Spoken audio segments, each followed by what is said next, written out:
আর একটা গুরুত্বপূর্ণ স্লোগান ছিল, দেশটা কারো বাপের না। তো দেশটা কারো বাপের না বলার অর্থই হচ্ছে যে এই দেশের মালিক জনগণ, এবং জনগণের ইচ্ছাতেই এই দেশ পরিচালিত হবে। আমি আসলে এই গণভোটকে আইনগত কিংবা সাংবিধানিক তর্ক হিসেবে দেখতে চাই না।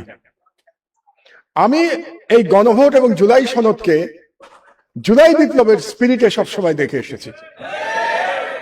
আপনারা জানেন যে বিপ্লবের আগে থেকে আমি এই বিপ্লবের স্বপ্ন দেখেছি, এবং বিপ্লবের পর থেকে আমার বক্তব্য, আমার লেখায়, আমার কাজে কর্মে আমি বিপ্লবের স্পিরিটকে 100% ধারণ করবার চেষ্টা করেছি। এবং আপনাদের হয়তো স্মরণে থাকার কথা যে গণভোটের আগে থেকে আমি লেখা এবং বক্তব্যে হ্যাঁ ভোটের জন্য জনগণকে অনুপ্রাণিত করবার চেষ্টা করেছি। শুধু তাই না, যেদিন নির্বাচনে আমরা ভোট দিলাম 12ই ফেব্রুয়ারি, সেদিনও আমার টেলিভিশন বক্তব্যে আমি একটা কথাই বলেছি, আপনারা সবাই হ্যাঁ ভোটে সিল মানুন। এবং এই আবেদন আমার ছিল জনগণের প্রতি, কারণ জুলাই বিপ্লবকে যদি আমরা অস্বীকার করি তাহলেই আমরা গণভোটকে অস্বীকার করব, এটা আমাদের মনে রাখতে হবে। কাজে যারা আজকে গণভোটকে দুর্বল করবার চেষ্টা করছেন কিংবা গণভোটের আইনি তর্ক তুলছেন, তারা আসলে কতটা জুলাই বিপ্লবকে ধারণ করেন সেটা নিয়ে আমার সন্দেহ আছে। কাজেই আমি বলবো যে জুলাই বিপ্লবকে ধারণ করলে গণভোটকে আমাদের বিনা বাক্য এবং বিনা তর্কে আমাদের মেনে নিতে হবে যে এটাই জনগণের অভিপ্রায়, এবং জনগণ 70% ভোট দিয়ে সেই অভিপ্রায় আমাদেরকে জানিয়ে দিয়েছে।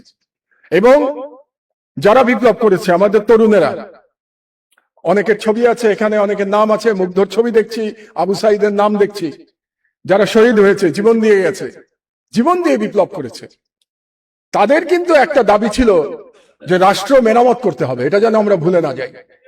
এবং রাষ্ট্র মেরামত যদি করতে হয় তাহলে অবশ্যই আমাদেরকে সংস্কার করতে হবে। সেই সংস্কার সরকার পরিচালনায় করতে হবে, সেই সংস্কার সাংবিধানিক ভাবেও আমাদের সেই সংস্কার করতে হবে। কাজে সেই সংস্কার নিয়ে আমরা কোনো তর্ক তুলতে পারবো না। এবং আমাদের যে উপরে যে ফ্যাসিবাদ 16 বছর আমাদের ঘাড়ে চেপে বসেছিল, সেই ফ্যাসিবাদের দুটো চরিত্র ছিল। একটা তো ফ্যাসিস্ট চরিত্র ছিল, আর একটা চরিত্র ছিল এক ধরনের রাজতন্ত্র চাপিয়ে দেয়া রাষ্ট্রের উপরে। আপনাদের নিশ্চয়ই মনে আছে যে শেখ হাসিনা তার পিতাকে, শেখ মুজিবুর রহমানকে একজন দেবতা হিসেবে আমাদের সামনে তুলে ধরার চেষ্টা করেছিল, এবং সেই দেবতার মাধ্যমে একটা অলিখিত রাজতন্ত্র কায়েম করবার চেষ্টা করেছিল। এবং তার বিরুদ্ধেই আমাদের নাহিদরা, সার্জিসরা বিপ্লব করেছিল। তাদের একটা স্লোগানের কথা আমরা যেন ভুলে না যাই। একটা গুরুত্বপূর্ণ স্লোগান ছিল সেই সময়, একটা স্লোগানের কথা আমরা আজকে শুনেছি, গোলামি না আজাদি, আজাদি আজাদি। আর একটা গুরুত্বপূর্ণ স্লোগান ছিল, দেশটা কারো বাপের না। তো দেশটা কারো বাপের না বলার অর্থই হচ্ছে যে এই দেশের মালিক জনগণ, এবং জনগণের ইচ্ছাতেই এই দেশ পরিচালিত হবে। এবং জনগণের ইচ্ছাতে যদি দেশ পরিচালিত হতে হয় তাহলে অবশ্যই গণভোটের রায় আমাদের সকলকে মেনে নিতে হবে। আজকে এখানে দুজন গুরুত্বপূর্ণ ব্যক্তি উপস্থিত আছেন, সংসদের গুরুত্বপূর্ণ ব্যক্তি, একজন সংসদের সম্মানিত বিরোধী দলীয় নেতা এবং আরেকজন সংসদের বিরোধী দলের চিফ হুইপ, দুজন আছেন এখানে উপস্থিত। তারা দুজনে কিন্তু বিপ্লবের ফসল। জুলাই বিপ্লব না হলে তারা কিন্তু দুইজন এই পদ পেতেন না। একইভাবে যিনি দেশের প্রধানমন্ত্রী, তিনিও জুলাই বিপ্লবের ফসল। তিনিও দেশের প্রধানমন্ত্রী হতে পারতেন না যদি জুলাই বিপ্লবে আমাদের তরুণরা এভাবে জীবন না দিত।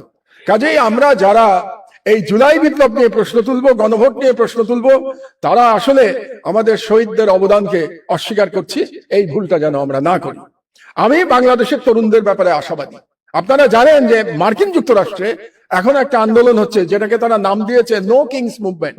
নো কিংস মুভমেন্ট মানে হলো প্রেসিডেন্ট ট্রাম্প যে মার্কিন যুক্তরাষ্ট্রে একজন স্বৈরাচারের মতো আচরণ করছেন, তার বিরুদ্ধে মার্কিন যুক্তরাষ্ট্রের জনগণ, নাগরিকেরা রাস্তায় নেমেছে নো কিংস মুভমেন্ট দিয়ে।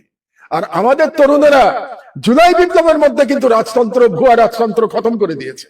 কাজেই আমাদের তরুণদের প্রতি আমার প্রত্যাশা আছে, বাংলাদেশে যেই রাজা হওয়ার চেষ্টা করুক না কেন, সেই চেষ্টা ফলপ্রসূ হবে না ইনশাআল্লাহ।